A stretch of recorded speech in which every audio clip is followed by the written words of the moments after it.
My name is Keith Underwood with the Los Angeles Sentinel. Hi. Hey, how are you? I'm well. How are you? I'm doing fantastic. Thank you very much. We'll get right into it. Let's go. This film took me through a gambit of emotions. What emotions did you feel when you first read the script? I felt a roller coaster ride as well, and honestly was in tears when I finished it. I think I was just so excited at the notion of a story, a beautiful, intimate, character-driven story, um, from the perspective of two little black boys and their beautiful little friendship. I haven't seen that enough on screen, and just wanted to be a part of not only the cast but the producing team to help usher this film forward. Because I want to see more films like this.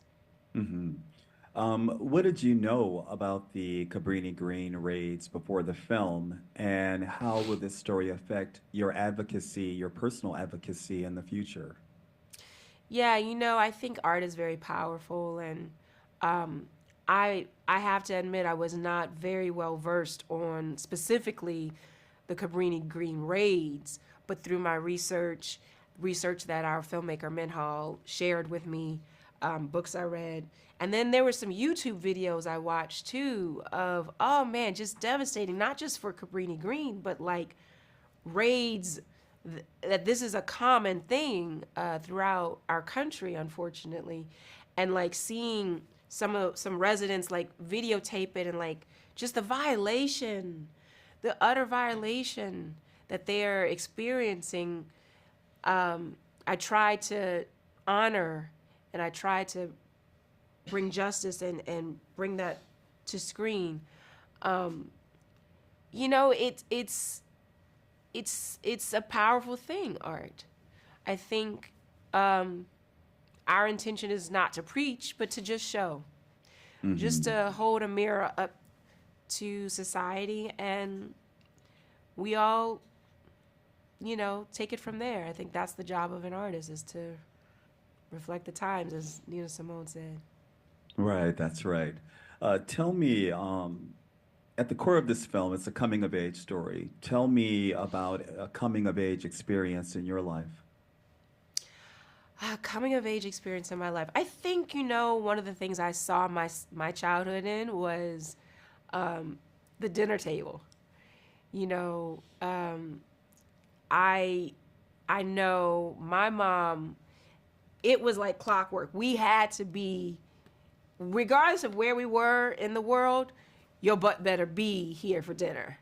and Right. and there was such a bonding time, and we would cook together, and to this day Stevie Wonder and Paul Newman salad dressing remind me of the same thing. They remind me of my childhood, and those debates at the table about politics and about what book we read or what film we saw, um, challenging each other. Iron sharpens iron. Debating art. Um, so much of my formative years took place around the dinner table, took place, with my mom and my siblings, and it was a real nucleus type of family, kind of like Dolores's family, where it was like we all we got, you know. hmm And growing up, while I had a different upbringing, we moved from New York and LA a lot, and I worked since I was 10 months old, but we had real extreme success and then real extreme poverty. So I could for sure relate to those moments of like, we don't know what we're gonna eat for dinner. And I remember my 13th birthday, my siblings surprised me at school with some balloons and some flowers, but we didn't have the money really for like a great meal that night. And that sticks with me forever. It's such a motivating factor. Like, I remember there being just a bag of green apples and wilted carrots in the refrigerator, and hmm what that was like, um, to go to bed hungry, you know. Um, and so when I think about this story, I think about the love, though, that you have, regardless of your financial misunderstandings. If you have family, you know love, you know. And so that's what I tried to bring to Dolores. Yeah. Yeah. Thank you for sharing that story because I know a lot of people would say, oh, that's Jurnee Smollett. She's been in the business her whole life. She doesn't know anything about difficulty. What would you briefly say to that? Well, I think I can understand that perspective. I would probably have that perspective if I saw someone like myself too, where it's like you grow up thinking you know these people and they're on your TV. But I think growing up being a young black actress, my mother was very selective. She didn't want me doing just anything. And she wanted to maintain a level of integrity, and she would say, listen, once you sell out your integrity for a price, you can't get it back. Hmm. And my parents separated when I was 11, and she was a stay-at-home mom and a single mom. And I think I don't talk a lot about my childhood or those things Hmm. because I think I still sit in a place of privilege. And, people don't want to hear you complain about certain things because, again, I have had such a very privileged and blessed life.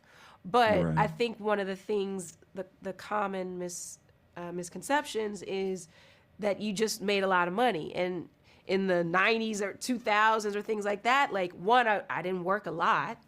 But also, I wasn't getting paid a lot, So, and we had a big family. Everyone was working. Everyone was taking care of them, taking care of each other. And God bless my father, but like he worked a blue collar job. He couldn't really take care of us like that. There's six of us, six Right. kids.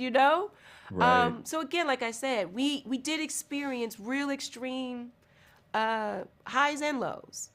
I'm not sitting on this box complaining about anything though, because we survived and we had each other, and Yes. and you know, growing up with those ups and downs taught me a real appreciation for being where I am today. Thank you, Journey. I appreciate it so much. Thank you. All right. Take care now.